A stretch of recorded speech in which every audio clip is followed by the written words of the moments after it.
오늘 본문 말씀을 세 번째로 읽고 설교하고 있습니다. 그 처음 설교는 무덤 앞에서의 하나님의 영광이었고, 두 번째 설교는 무덤 앞에서 예수님의 기도였고, 오늘 그 세 번째로는 무덤 앞에서의 명령입니다. 오늘도 역시 지난 두 주간에 있었던 설교를 부분적으로 반복하면서 오늘 우리에게 주시는 메시지, 하나님의 마음을 읽어보려 합니다. 우리 예수님 마르다와 마리아와 함께 무덤 앞에 오셨다 했습니다. 나사로의 무덤입니다. 나사로는 죽은 지 나흘이 되어 부패된 가운데 냄새가 나는 상태라 합니다. 무엇보다도 유대식 장례법으로 나사로의 무덤은 사람이 쉽게 움직이게 할 수 없을 정도의 큰 돌에 무덤문이 막혀 있습니다. 죽은 나사로의 무덤 앞에 예수님이 오신 이유가 있습니다. 먼저는 죽은 나사로를 살리시기 위하며, 그 다음은 죽은 나사로를 살리는 과정을 통해 하나님의 영광을 나타내고자 하심이었습니다. 다시 말씀을 드립니다. 죽은 나사로를 살리시기 위하여, 그리고 죽은 나사로를 살리는 과정을 통하여 하나님의 영광을 나타내시기로 작정하신 하나님이 마르다 마리아에게 믿음을 요구하신 것입니다. 왜 믿음이어야 하는가? 무덤에 오시기 전에 우리 예수님 마르다 마리아에게 주셨던 말씀이 있습니다. 주께서 여기 계셨다면 우리 오라비가 죽지 않았을 거예요. 절망하는 마르다에게, 그리고 오늘 예배하는 우리 모두에게 주시는 말씀입니다. 요한복음 11장 25절 26절이죠. 예수께서 이르시되 나는 부활이요 생명이니 나를 믿는 자는 죽어도 살겠고 무릇 살아서 나를 믿는 자는 영원히 죽지 아니하리니 이것을 내가 믿느냐입니다. 다시 말씀을 드리겠습니다. 나는 부활이요 생명이란다. 나를 믿는 자는 죽어도 살 것이야. 그리고 살아서 믿으면 영원히 죽지 않아. 사랑하는 성도님들, 이해가 됩니까? 죽어도 죽지 않는 생명이 있다. 살아서 믿는 자는 영원히 죽지 않는다. 이런 생명이 있다. 이해가 되십니까? 이 생명은 창조 섭리 안에서 처음 사람에게 담아주셨던 영적 생명, 영원 생명입니다.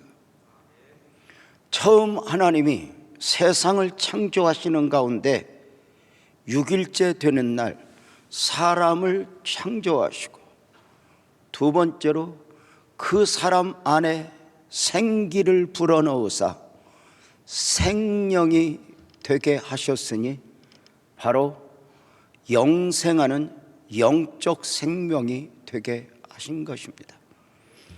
보여지는 육적 생명 안에 보이지 않는 영적 생명을 담아 주신 것입니다. 그래서 사람은 사람인데 사람 이상의 사람으로 사람이 생명이 될지라 영생하는 영적 존재가 될 것이다 말씀해 주신 것입니다. 그 창조의 원형, 처음 사람 앞에서 우리 하나님 말씀하십니다. 아담아, 이 선악을 알게 하는 나무의 열매를 먹지 말아라. 먹게 되면 너는 반드시 죽을 것이다. 입니다. 안타깝게도 아담은 하나님의 말씀을 어기고 그만 선악을 알게 하는 나무의 열매를 먹고 그만 하나님이 죽으리라 하셨던 그대로 죄와 사망적 존재가 되고 말았습니다. 선악과를 먹고 죄와 사망적 존재가 된 아담은 죄송하지만 살아있어도 산 것이 아니게 되었습니다. 보여지는 육적 생명은 살아있지만 그 육적 생명 안에 담겨있던 영적 생명을 상실한 것입니다. 그 아담을 인류의 조상으로 하여 이 땅을 살아가는 모든 사람들은 죄와 사망적 존재로 태어나 죄와 사망의 열차를 타고 살아간다 말씀을 드릴 수 있습니다. 영적 생명, 영원한 생명의 상실, 이것이 하나님이 사람의 몸을 입고 그 이름 예수로 오셔야 했던 이유입니다. 이것이 사람의 몸을 입고 오신 예수님이 고난을 받으시고 죽으시고 부활하셔야 했던 이유입니다. 영원 생명의 상실, 이것이 밤중에 예수님을 찾아온 니고데모가 거듭나야 했던 이유입니다. 영원 생명의 상실, 이것이 마르다 마리아에게, 오늘 우리에게 너는 나를 믿니? 믿음을 물으시고 믿음을 요구하시는 이유입니다. 믿으면 나사로가 살리라가 아니었습니다. 믿음이 아니어도 나사로가 살아나는 정도의 기적은 누구나 보았습니다. 그러나 나사로가 살아나는 과정 속에서 믿음을 요구하신 이유는 이 나사로가 살아나는 과정을 통하여 나타내고자 하셨던 부활이요 생명이신 예수, 그 부활이요 생명이신 예수를 네가 볼 수 있을 것이다. 예수님이 마르다 마리아에게 안진뱅이를 일으키고 소경의 눈을 뜨게 하는 기적의 예수보다는, 아멘 합시다, 생명의 예수가 되고 싶은 것입니다. 육적 생명이 아니라 영적 생명입니다. 이것을 위해 우리 예수님은 처음부터 부활이요 생명으로 오셨습니다. 우리 모두가 믿고 영접해야 될 예수입니다. 나를 믿는 자는 죽어도 살겠고 무릇 살아서 나를 믿는 자는 영원히 죽지 않으리라. 예수님을 믿습니까? 그렇다면 예수 믿기 전과 예수 믿고 나서 여러분은 어떤 본질적 변화가 있었습니까? 더 착해졌습니까? 더 건강해졌습니까? 이런 변화가 아니어도 가장 밑바닥에 본질적 변화가 있으니 아담 안에서 죽었던 생명이 예수 안에서 예수님을 믿고 영접함으로 우리 모두가 새 생명을 소유한 자가 되어 있는 것입니다. 이것이 믿음을 가져야 할 이유입니다. 그러므로 기독교의 믿음은 이런 영적인데 본질적 가치가 있는 것이지 육적인데 있는 것은 아닙니다. 세상에 속한 사람과 우리 복음적 그리스도인의 가장 근본적 차이가 무엇입니까? 윤리적으로 더 선한가? 아니요. 경제적으로 더 잘 사는가? 아니요. 뭐 의학적으로 더 건강한가? 아니요. 아무 상관없어요. 이런 보이는 데 있지 않기 때문에 세상에 속한 사람은 우리에게 이야기합니다. 너희와 우리가 뭐가 다른데? 이 얘기 좀 해봐. 그런데 우리는 이렇게 말합니다. 우리는 당신들과 달라. 바로 이것입니다. 자, 그렇다면 무덤 앞에서 읽어지는 예수님의 마음은 무엇일까? 이 땅을 살아가는 모든 사람들에게 영원 생명, 영적 생명을 주고자 하시는 것입니다. 죽어 있는 줄도 모르고 죽어 있는 나사로, 다시 말씀을 드립니다. 죽어 있는 줄도 모르고 죽어 있는 나사로만이 아닙니다. 예수님의 시각 앞에서는 이 땅을 살아가는 모든 사람들이 죽어 있는 줄도 모르고 살아가고 있다는 것입니다.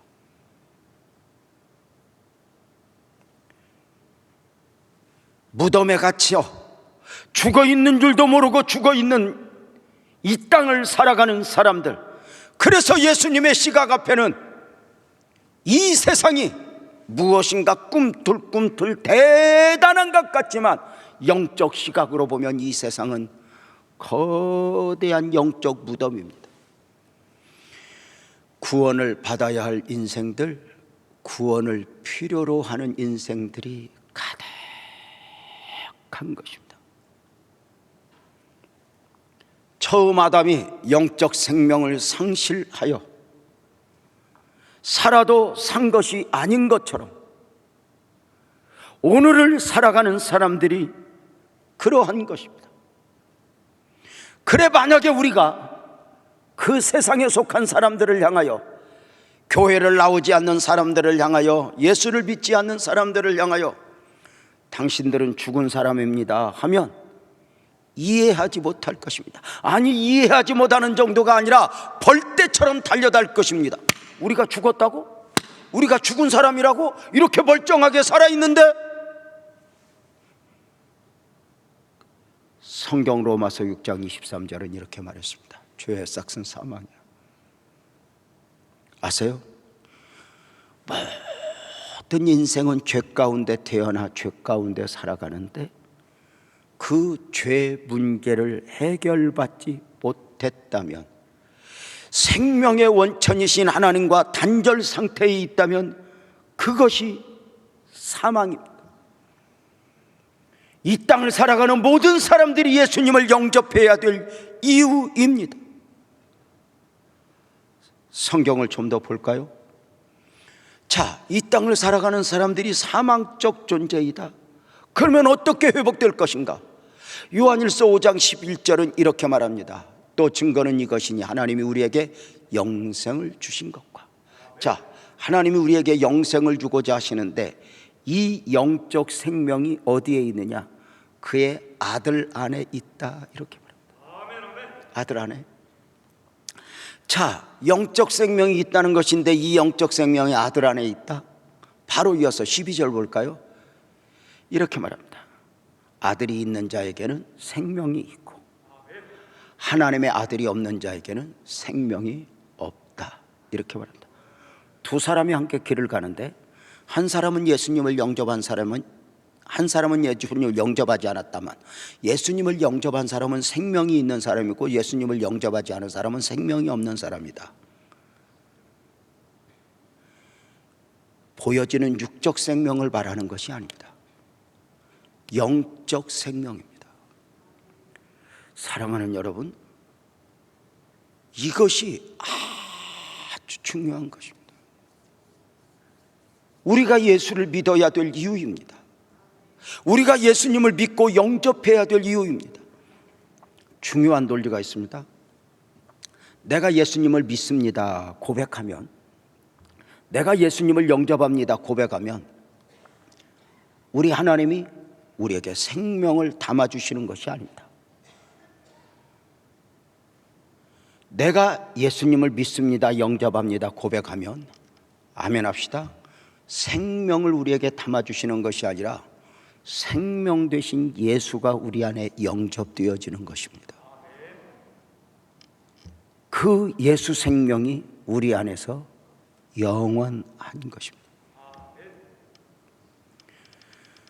우리도 예수를 알기 전에, 믿기 전에는 사망적 존재였습니다. 그죠? 그런데 어느 순간 우리는 복음을 아는 자도였고 예수님을 영접한 자로 지금 이 코로나19 시대에 하나님을 예배하고 있습니다. 어떻게 이런 일이 일어날 수 있었죠? 요한복음 5장 24절에서 이렇게 말합니다. 진실로 진실로 너희에게 이르노니 내 말을 듣고 또 나 보내신 이를 믿는 자는, 이렇게 말합니다, 영생을 얻었고 심판에 이르지 아니하느니 우리는 사망에서 생명으로 옮겨졌다.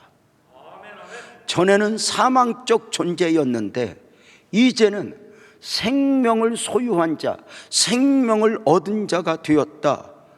사랑하는 여러분, 우리가 예수님을 믿고 영접한다는 것은, 이것은 적어도 영적 시각으로 보면 엄청난 역사입니다. 가장 본질적 변화, 영적 생명, 영원한 생명을 소유한 것입니다. 우리가 가난했던 사람이 부자가 되면 남은 인생의 색깔이 조금 달라질 수 있습니다. 그러나 영원히 달라지는 것은 아닙니다. 사람이 출세를 하면 사람이 보기에 뭔가 보기 좋다, 남은 인생 몇 년이 바뀔 수 있습니다. 그러나 영원히 바뀌는 것은 아닙니다. 거기까지입니다. 부자도, 아무리 대단한 사람도 거기까지입니다. 그것이 몇 년인지 아무도 알 수 없습니다. 예수를 믿고 영접하면 오늘 눈에 보이는 세상을 넘어 영원히 바뀌는 것입니다. 영원을 소유한 자가 되는 것입니다. 이것이 놀라운 일은 남은 생애의 변화가 아니라 영원을 품고 살아가는 사람이 되는 것입니다. 그 영원을 모르는 세상은 한 사람의 인생을 평가할 때 그 인생의 마지막에서 저 사람 참 잘 살았어? 왜? 그러면 과거를 이야기합니다. 부자잖아. 저 사람 참 잘 살았어. 왜? 그 사람 출세했잖아.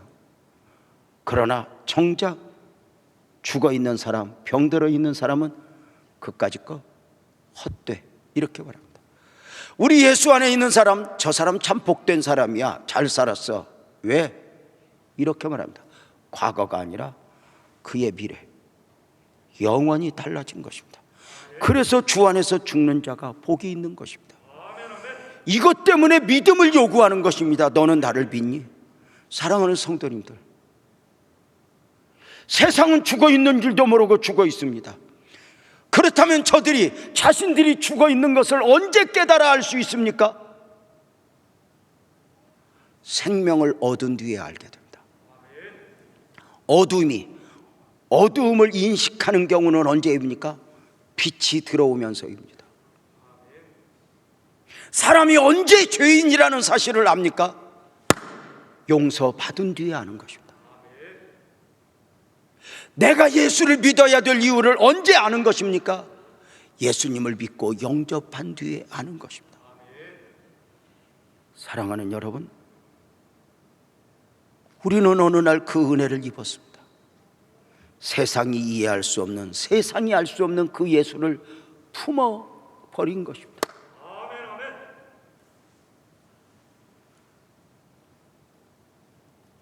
예수님이 무덤 앞에서 당신의 영광을 나타내 생명 살리기를 원하시는 것이니,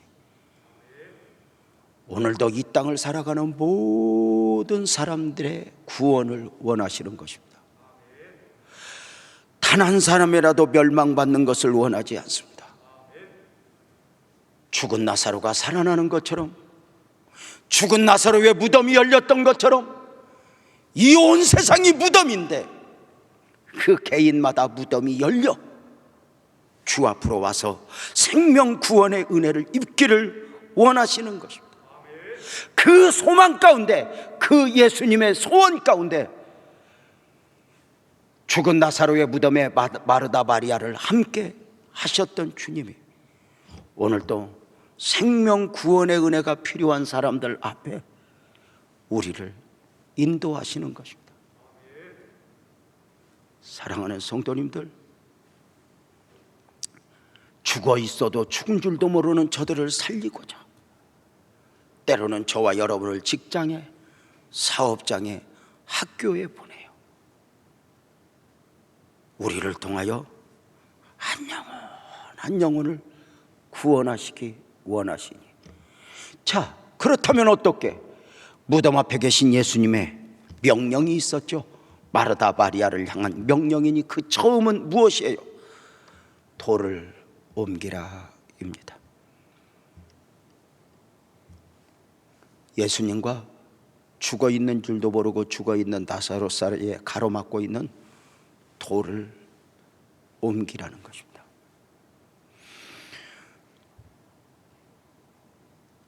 무덤 문을 열지 않고는 죽은 나사로가 살아 나올 수 없기 때문입니다. 사실 우리 주님은 말씀 한마디로 돌문을 옮길 수 있습니다. 우리 주님은 산을 옮기시는 분이요, 죽은 자도 살리시고 없는 것도 있게 하시고 또 바다도 잔잔케 하시는 기적의 주님입니다. 그럼에도 불구하고 돌을 옮기라 하십니다. 이유가 뭘까? 생명 살리는 일은 기적으로가 아닙니다. 생명 살리는 일은 또 한 생명이 생명을 걸어야 할 만큼 소중한 가치입니다. 복음은 기적으로가 아닙니다. 우리 예수님 보십시오. 하나님이 사람의 몸을 입고 그 이름 예수로 오실 때, 복음이 복음되게 하실 때, 복음이 복음되게 하시는 방법이 기적이었습니까? 아니요. 때리면 맞고 끌고 가면 끌려가는 고난을 받으심과 죽으심에 예수님 자신의 헌신을 통해서 복음을 완성하셨습니다. 생명 구원의 역사, 이것은 기적으로가 아닙니다. 우리네 생각은 그저 우리 눈앞에 기적이 많이 보이면 많은 사람들이 예수를 영접할 것 같은 마음이 있어요. 그런데 여러분 아세요? 기적을 보고 교회를 올 수는 있지만 그 기적이 믿음을 일으키는 것은 아닙니다. 믿음은 하나님의 선물이고 은혜입니다. 우리가 그 예수님을 믿었다는 사실이 놀랍지 않습니까? 사랑하는 성도님들, 지금 세상에 속한 사람들이 주님을 의심한다면 우리는 그 정도 의심 안 했습니까? 세상에 속한 사람들이 교회를 비난한다면 우리는 그 정도 비난 안 했습니까? 그런데 어느 날 믿음이 내 삶에 들어왔습니다. 내가 어쩌다 예수를 믿었지? 참 놀랍지 않아요? 어쩌다 그분이 내 안에 믿어지지? 세상도 나를 이해 못하지만 나도 내가 이해가 안 가. 내가 어쩌다 예수를 알았지? 내가 어쩌다 예수를 믿었지? 자, 중요한 게 있어요. 왜 돌문을 열라? 돌문이 열리지 않으면 생명이 살아날 수 없어요. 오늘도 여전히 주님과 죽어 있는 줄도 모르고 죽어 있는 사람 사이에는 거대한 돌이 박혀 있어요. 각양각색의 돌이. 그래서 우리가 정확하게 표현을 하면 교회를 안 나오는 사람은 안 나오는 것이 아니라 못 나오는 것입니다.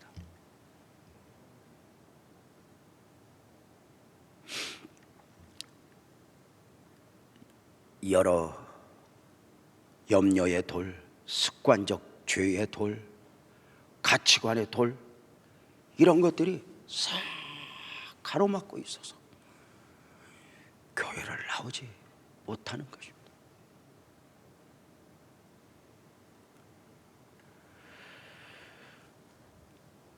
저들의 주인인 마귀가 도와줄까? 아니요. 출애굽하겠다고 하는 이스라엘 백성들 애굽에 바로가 그냥 놓아줍니까? 아니요.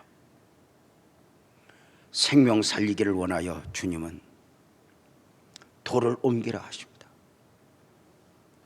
문제는 저들을 가로막고 있는 돌문도 돌문이지만 이 전도의 명령에 있어서 장애가 되는 것 중에 하나가 인간의 상식이에요. 무덤에 돌을 옮기라는 주의 말씀 앞에 마르다 마리아가 했던 말이 있죠. 요한복음 11장 39절이네요. 예수께서 이르시되 돌을 옮겨 놓으라 하시니 그 죽은 자의 누이 마르다가 이르되 예수님, 죽은 지 나흘 되었습니다. 부패되어 냄새납니다. 무덤을 열 필요 있을까요? 여기까지가 인간의 상식입니다. 그러나 주님은 열라 하십니다. 오늘 또 우리에게 마르다 마리아에게 믿음을 요구하셨던 것처럼 우리에게도 믿음을 요구하시고 누군가의 돌문을 열어라 헌신을 요구할 때 우리도 때로는 상식으로 접근을 할 때가 있습니다. 예수님, 저 사람 믿을 사람이 아니에요. 예수님, 저 사람이요 지난번에도 반대했거든요. 아니에요. 그리고 예수님, 종교 자유잖아요. 세상에 속한 사람들이 이야기해요. 우리를 그냥 두라. 너희 기독교인대로 왜 이렇게 별난가? 우리를 그냥 두라. 종교는 자유 아닌가? 내가 알아서 하겠다.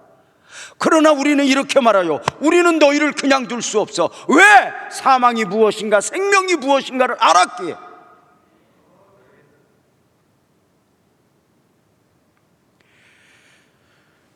사랑하는 여러분, 그래서 우리가 복음이 복음되는 과정 속에서 참 장애가 되는 것 중에 하나가 무엇이냐면 저들을 가로막고 있는 돌도 돌이지만 우리 생각을 가로막고 있는 인간의 상식이에요. 그래서 내 생각을, 내 상식을 가로막고 있는 이 돌들을 기드온의 300용사가 항아리를 깨듯 깨지 않으면 아니 되는 거예요. 그래서 우리가 신앙생활을 하면은 교회에서도 보면 상식 안에서 하기를 원해요. 사람이 너무 똑똑해져 버렸어요. 그래서 어느 날부터인가 교회에서 세상을 바라보는 시각과 세상이 바라보는 교회의 시각이 달라야 하는데 어느 날부터인가 세상이 바라보는 상식 안에 교회가 접근합니다. 상식 안에 종교를 담아내는데요, 잘 보십시오. 왜 세상에 속한 사람들이 불교는 거부감이 없어요? 자신의 상식 안에 들어오기 때문입니다. 그러나 기독교의 복음은 상식 안에 절대로 담아낼 수 없습니다.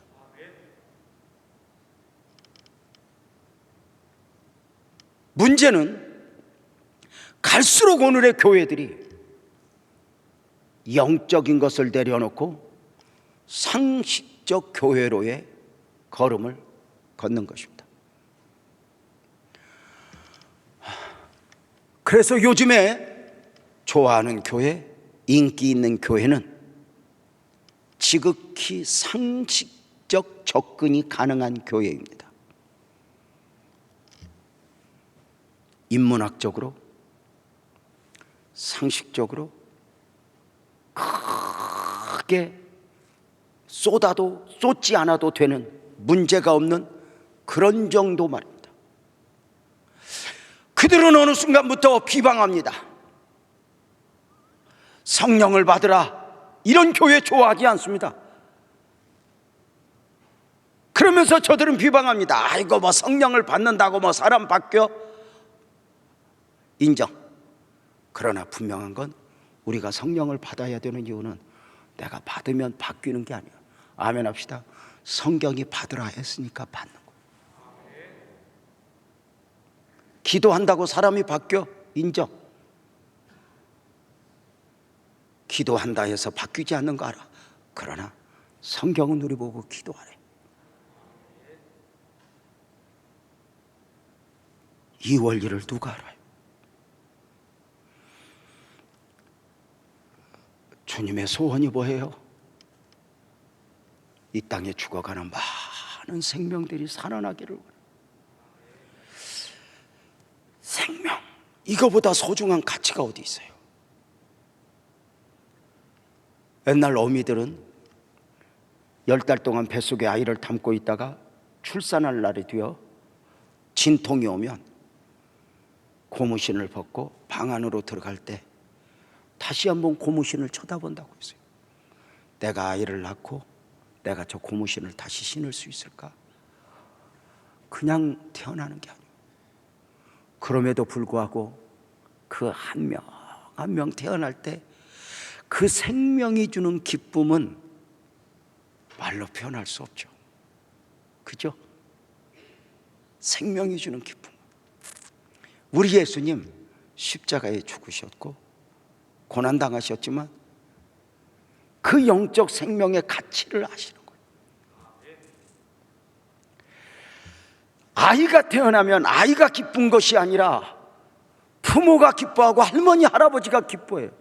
생명의 가치를 아니까. 오늘 우리가 예수를 믿으면 우리끼리는 그냥 교회 나오고 안 나오는 것 같지만 이 안에 주님의 감격이 있는 것 아닐까? 그래서 하늘의 기쁨이고 하늘의 영광인 것. 사랑하는 성도님들, 그래서 우리도 주님, 내가 아는 나를 아는 모든 사람들 구원받겠소서 기도해야 하는 것 아닐까? 무덤 앞에서 무덤을 열어라 명령하셨던 주님이 두 번째 이렇게 말해요. 풀어놓아 다니게 하라.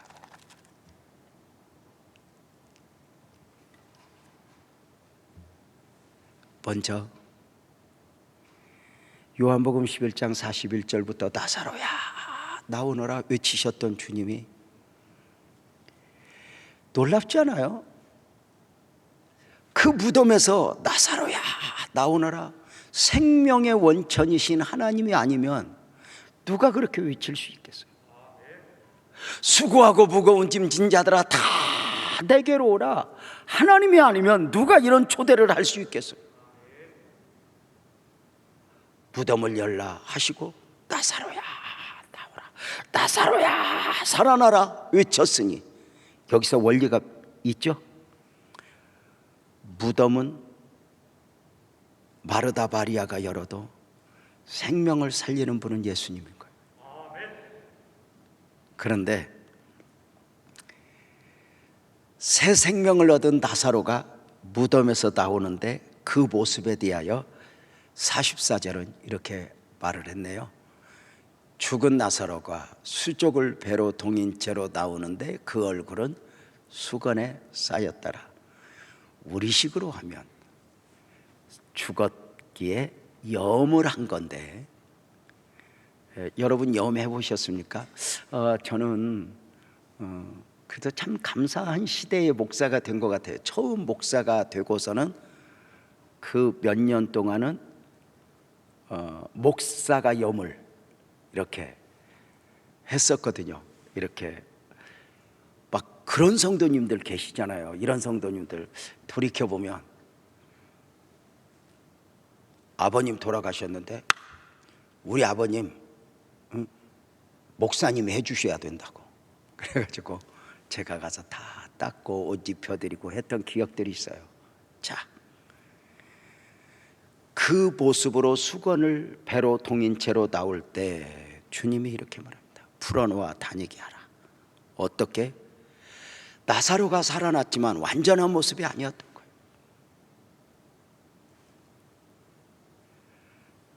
사망의 찌꺼기들이, 사망의 흔적들이 덕지덕지 묻은 모습으로 나온 거예요. 살아나긴 했지만 자유는 아니에요.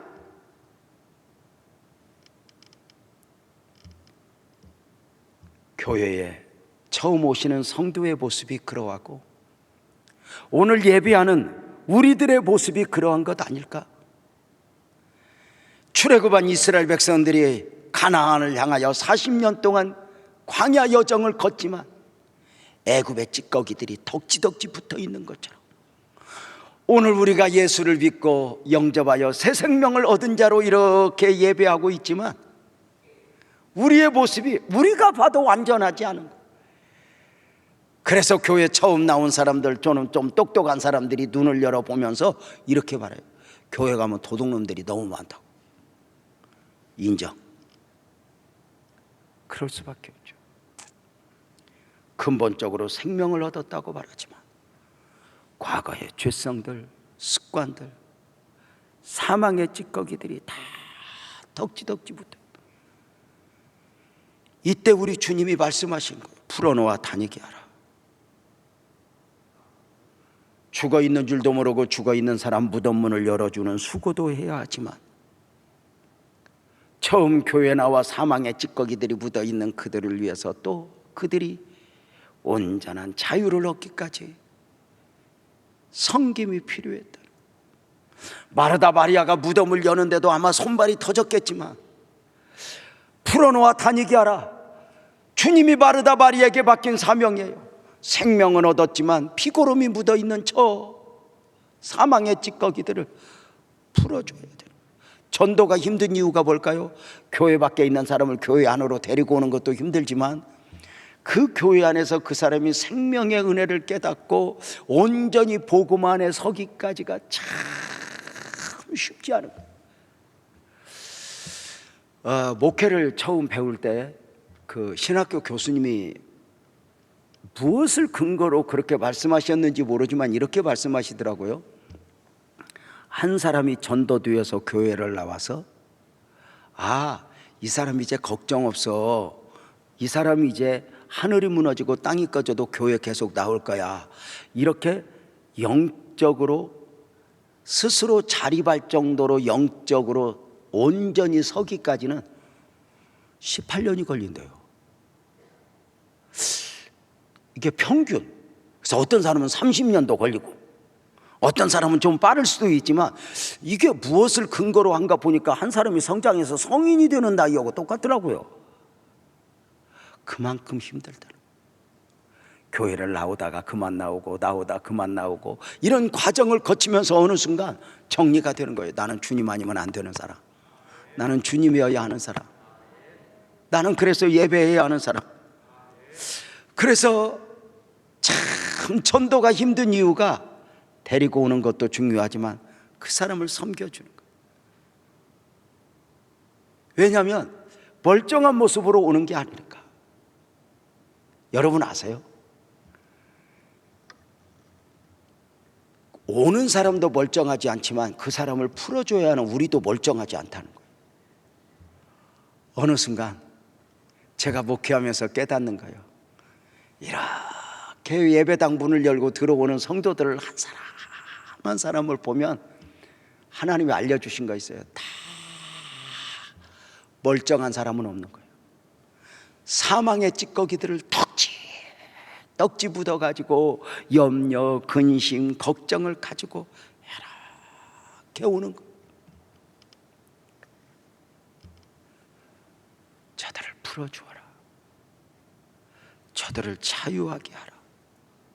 무덤에서 살아났지만 완전한 모습이 아닌 거예요. 생명을 얻었지만 여전히 무엇인가 얽매여 살아가는 거예요.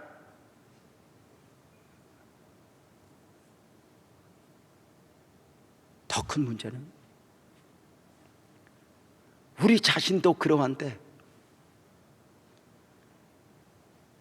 다른 사람의 모습을 보고 판단하고 정죄하는 거예요.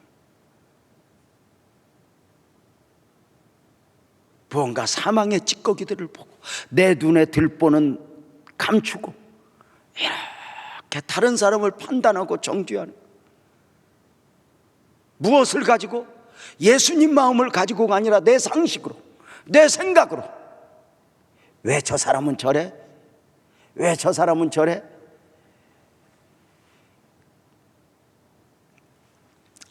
제가 우리 부목사님들하고 종종 나누는 대화 중에 하나가 이런 게 있어요. 성도들을 볼 때 잘 사는 사람, 못 사는 사람, 배운 사람, 못 배운 사람, 보기에 좋은 사람, 안 좋은 사람, 이걸 판단하는 습관부터 고치라. 예수님 마음으로, 예수님 눈으로 보도록 처절한 싸움을 싸우라. 쉽지 않죠. 우리는 가늠한 여인 앞에서 상식으로 접근해요. 예수님, 이 여인은 돌로 쳐야 합니다. 그러나 우리 예수님 말씀하셔요. 죄 없는 자가 돌로 치라.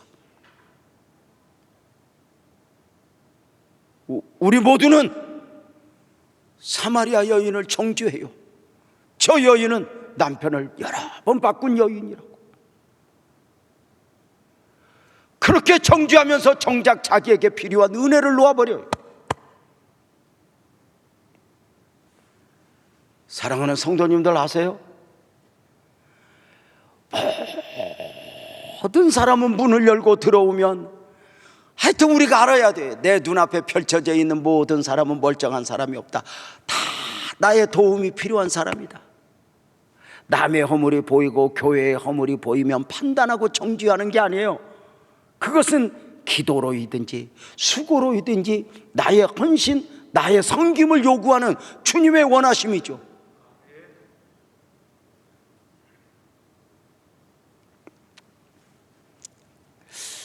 일부 예배에 우리 교회 유난히 예배 드릴 때 요란하게 예배 드리는 경호 집사 있죠.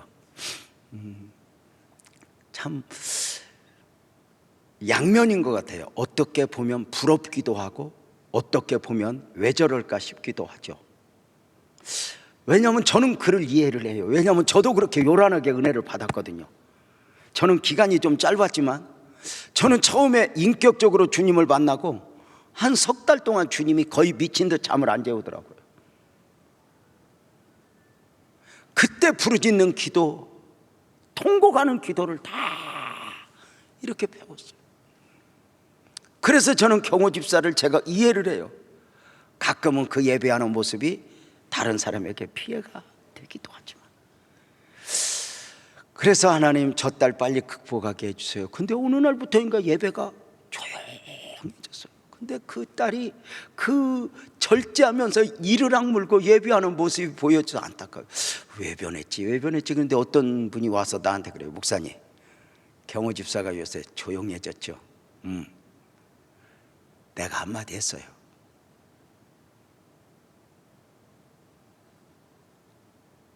근데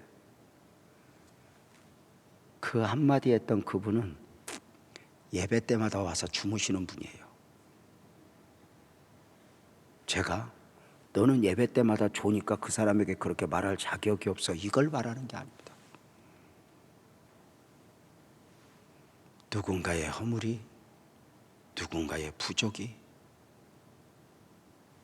예배당 문을 열고 오면 처음 사람에게 처음 사람을 맺어주실 때 돕는 자로 맺어주셨어요. 그죠? 돕는 자로. 그래서 우리가 이렇게 말하잖아요. 처음에 결혼할 때 줄에 서면서 이렇게 말하잖아요. 결혼은 사랑받기 위해서 결혼하는 것이 아니라 사랑하기 위해서 결혼한다. 결혼은 왜 하니? 약하니까. 가끔 신랑 신부, 신혼부부들이 제 방에 와요. 인사하러. 줄에 뭐 여러 가지 이야기하기 위해서 오죠. 그래, 이제 결혼식 얼마 남지 않았구나. 네, 목사님. 정말 좋은가 봐요. 내 앞에 와서도 쥐들 손을 잡고 조물딱. 내가 그러죠. 저것들이 조직의 쓴맛을 못 봤구나. 그런데 그 얼마나 좋은지 이렇게. 신혼집은 어디에 준비했니? 목사님 여기요. 그랬구나. 혼수품은 어떻게 준비 잘 되었어? 네. 할 때 제가 이렇게 말해요. 진짜 혼수품이 뭔 줄 아니? 뭔데요, 목사님? 상처. 아직도 완전히 끊어내지 못한 죄의 습관들,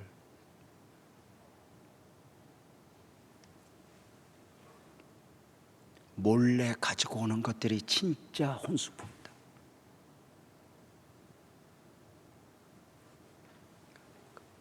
털어놓은 수품들이 앞으로 드러나게 되면 서로의 역할이 그때 필요하고 얼마나 사랑하는가를 그때 아는 것이지, 판단하고 정죄하는 게 아니다. 결혼식 할 때 보면 신랑이 멋지게 입장을 해요. 막 으쌰하면서 입장하는데 무언가 포장을 잘했지만 그 안에 덕지 붙어있는 사망의 찌꺼기들이 있어요. 신부가 아름다운 드레스를 입고 입장하지만 너무너무 아름답지만 분명한 것은 완전한 모습이 아닌 거예요. 신랑 신부만이 아니에요. 성도님들 아세요?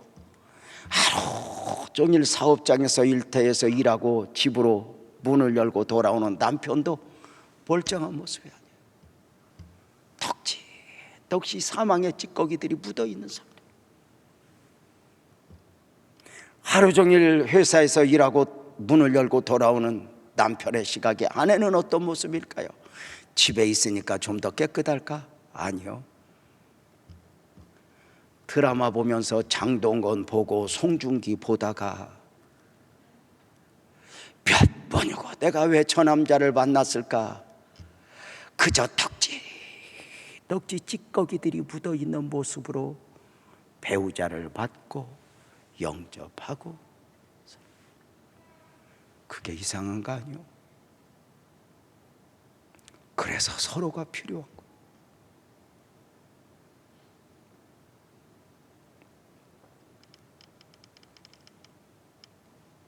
풀어놓아 다니게 하라. 네가 풀어줘라. 냄새가 나지만, 불편하기는 하지만, 대가를 지불하지만,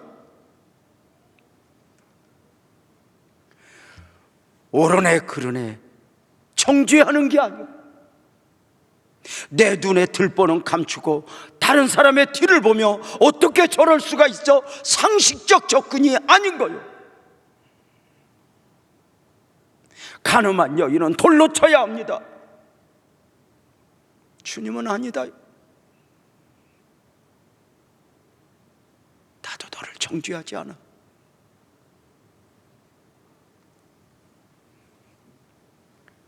불안해와 다니게 하라.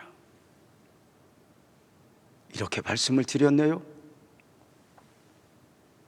주님의 시각 앞에서 이 세상은 무덤일 수 있다고. 거대한 죄와 사망의 무덤.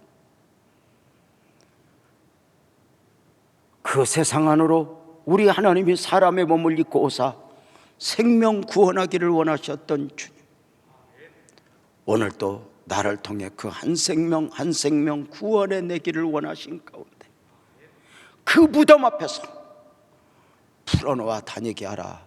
오늘 또 이 예배당에서, 가정에서, 서로의 허물 앞에서 배우자가 배우자에게 더 얽매이게 하는 것이 아니라 배우자의 아픔을, 부족을 서로 풀어주며 그 안에서 하나님이 주실 은혜를 누려야 되는 것 아닐까? 사랑하는 성도님들, 설날 주간입니다. 내 주변의 가족들은 다 나의 도움이 필요한 사람들입니다. 이것이 우리 주님이 우리에게 맡긴 사명입니다. 무덤을 열라, 풀어놓아 다니게 하라. 상식적 접근이 아니라 주님의 마음을 가지고 주님의 눈으로 보며, 아직도 가족들 믿지 않았거든. 주님, 우리 가족들 구원해내세요. 가족들, 이웃의 부족이 보이거든. 주님, 저것을 도와줄 수 있는, 저것을 풀어줄 수 있는 은혜를 내게 주시옵소서. 그 예수님의 시각으로 보고 예수님의 마음을 가지고 한 주간 또 삶을 살아내기를 축복하면서, 오늘 이 찬송하면서 오늘 예배 바치고 싶어요. 우리 성도님들, 우리 모두 자리에서 일어나서 찬송합시다. 사망의 그늘에 앉아